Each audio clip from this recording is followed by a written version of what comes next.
오랜만에 대학 동기에게 연락이 왔습니다. 요즘 뭐하고 지내? 메시지를 보자마자 확인한 탓에 읽은 표시가 사라진 상황.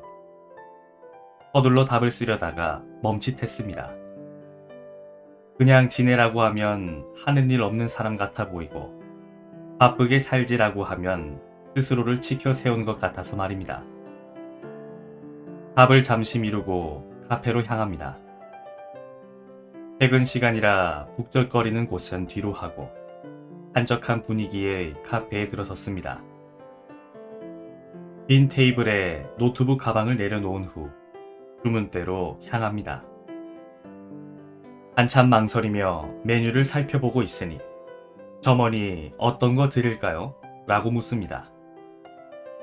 조바심이 들어 점원 얼굴을 마주보며 가장 안전한 선택을 합니다. 아이스 아메리카노 한 잔 주세요. 계산을 마친 후에 다시 자리로 돌아왔습니다.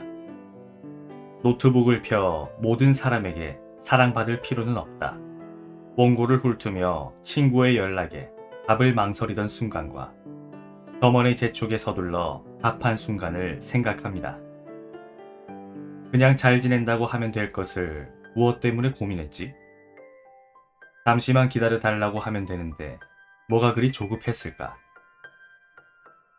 타인에게 주체적으로 살아야 한다고 입에 침이 마르도록 말하면서 정작 나는 그렇게 살지 못했습니다.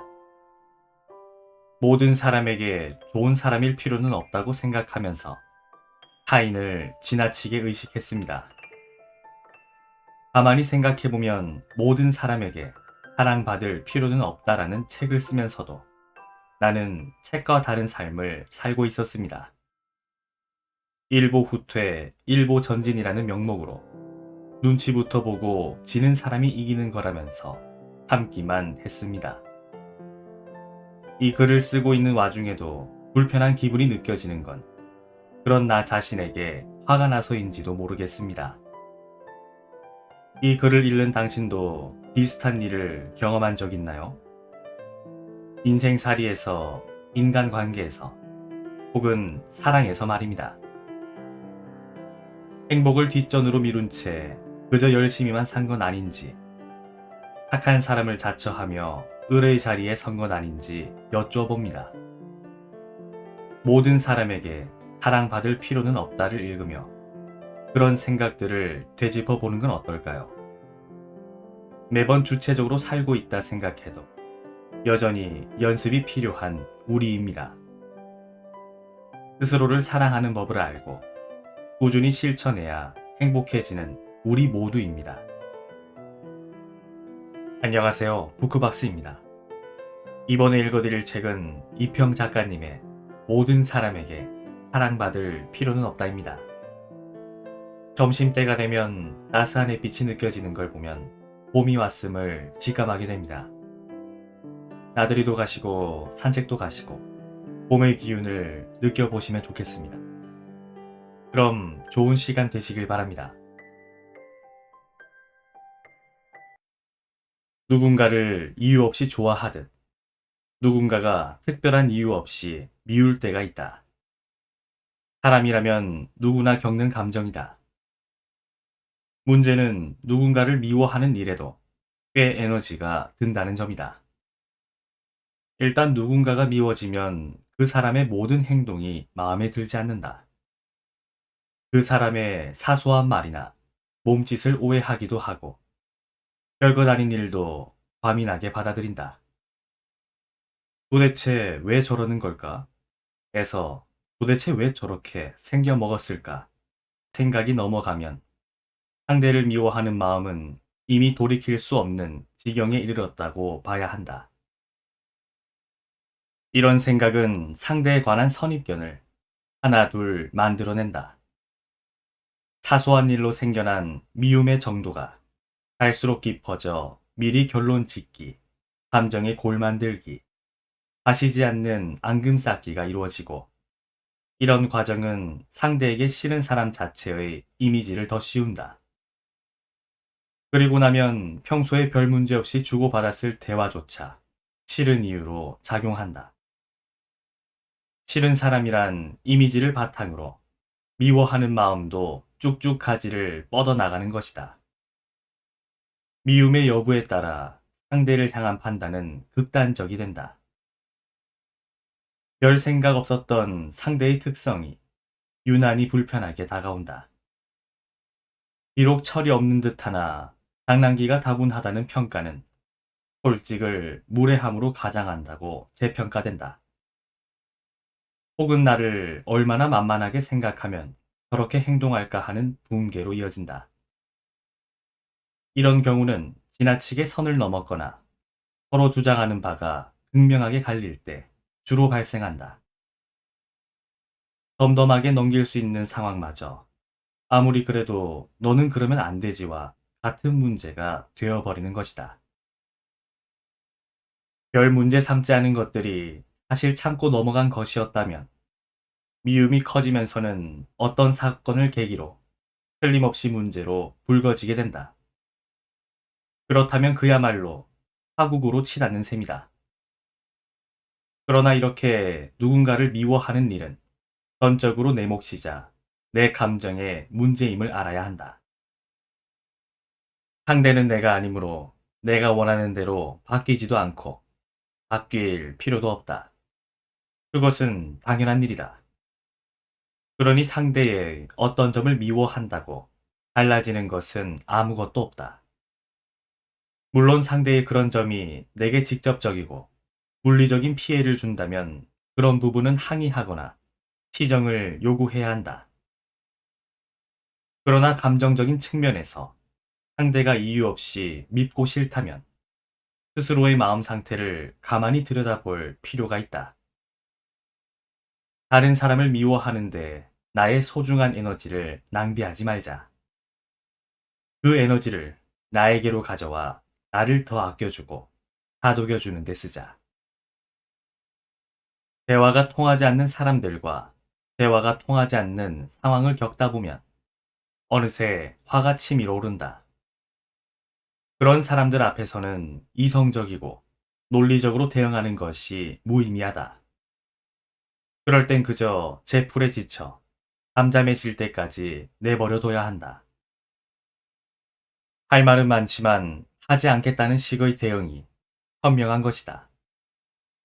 사람은 쉽게 달라지지 않는다는 걸 늘 염두에 두어야 한다. 아라비아 속담처럼 간밤에 산이 움직였다면 믿을지언정 사람이 변했다고 하면 믿지 말기로 하자. 달라지지 않을 문제들에 부디 힘 빼지 말기를 바란다. 소통이 불가능한 사람들과 대화를 시도하는 것으로 스트레스 받을 이유는 없다. 그러려면 다음과 같은 건강한 사고 습관을 지니면 좋다. 특정인이 또 일을 저지르고 감정을 폭발하고 있다면 그래라 그래 마인드가 필요하다. 원래 그런 사람인데 더 놀랄 일이 남았나. 더 이상 궁금해하지도 말자. 괜히 남일에 스트레스 받지 말고 나에게 피해를 주지 않으면 그걸로 됐다고 여기자. 관계가 우러졌을 때 사람들은 자기 탓을 하는 경우가 많다. 그런 생각은 애써 차단하자. 나보다 더 못됐고 자기만 생각하는 사람들 때문에 그렇게 됐다고 여기는 편이 좋다. 학교 생활이든 직장 생활이든 남을 우습게 알고 이용하려는 사람들은 도처에 널려 있다. 그런 환경 탓에 내가 운 나쁘게 걸려들고 만 것뿐이다. 쓸데없이 자기 비하로 스스로를 힘들게 하지 말자. 인간관계 같은 해답이 없는 문제는 때로 남 탓을 해야 해결되기도 한다. 사람들은 타인의 입장에서 생각하지 못한다. 인간은 자기중심적이라 어떻게 하든 본인의 행동에 정당성을 부여하기 마련이다. 그만큼 타인을 무심하고 타인에게 하는 행동은 양심의 가책을 느끼지 않는다는 뜻이다.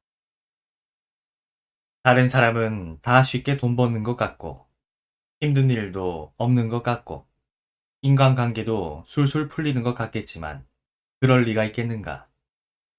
타인을 내 멋대로 평가하고 판단하지 말아야 한다. 이기적인 사람과 똑같은 사람이 되지 않으려 노력하자. 사랑받기 위해서 사랑하지 않길 바랍니다. 당신의 성격이 모났든 둥글둥글하든 중요한 건 있는 그대로의 소중함입니다. 그 사람에게 사랑받지 못한다고 한들, 설령 모든 사람에게 사랑받지 못한다고 한들, 그게 뭐가 중요한가요? 나는 나를 존귀하게 여기고 있어. 그러니 괜찮아. 라고 생각하면 그만입니다. 누군가 나를 못마땅하게 여기면 역시 내가 귀여운 탓인가? 라고 하며 스스로를 아끼면 됩니다. 이때 그래 귀여운 네가 참아 라고 말해주는 친구가 있다면 성공한 인생이지요. 타인이 어떤 인생을 살아가든 중요하지 않습니다. 모든 사람에게 사랑받을 필요는 없다라는 말을 되새기며 당신의 인생에 집중하길 바랍니다. 거절하지 못해 곤란한 상황에 처했다면 이것저것 따지지 말고 거절부터 하길 바랍니다. 무례한 사람에게 바보처럼 당하고 있다면 다시는 그러지 못하게 따끔한 소리를 던지길 바랍니다. 그런다고 인생이 망하지 않습니다. 스스로를 옥죄고 있던 여러 판단의 잣대나 세상의 기준에 연연하지 마세요.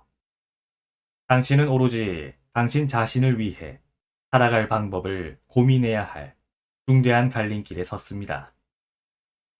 이 책을 읽은 당신, 앞으로 어떻게 살 작정인가요?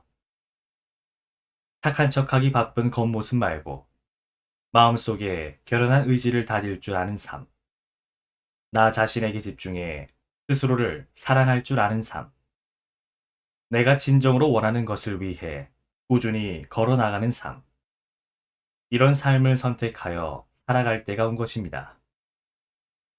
여태 충분히 세상과 타인을 의식하며 살았던 당신이니 더욱이 그렇게 살아도 괜찮습니다. 이 책을 통해 나답게 살아갈 용기와 조언뿐만 아니라 나에게 집중해 나다운 인생의 큰 그림을 설계했으면 좋겠습니다. 몇 자 안 되는 이 책이 당신의 인생에 반항을 불러일으키길 소원합니다.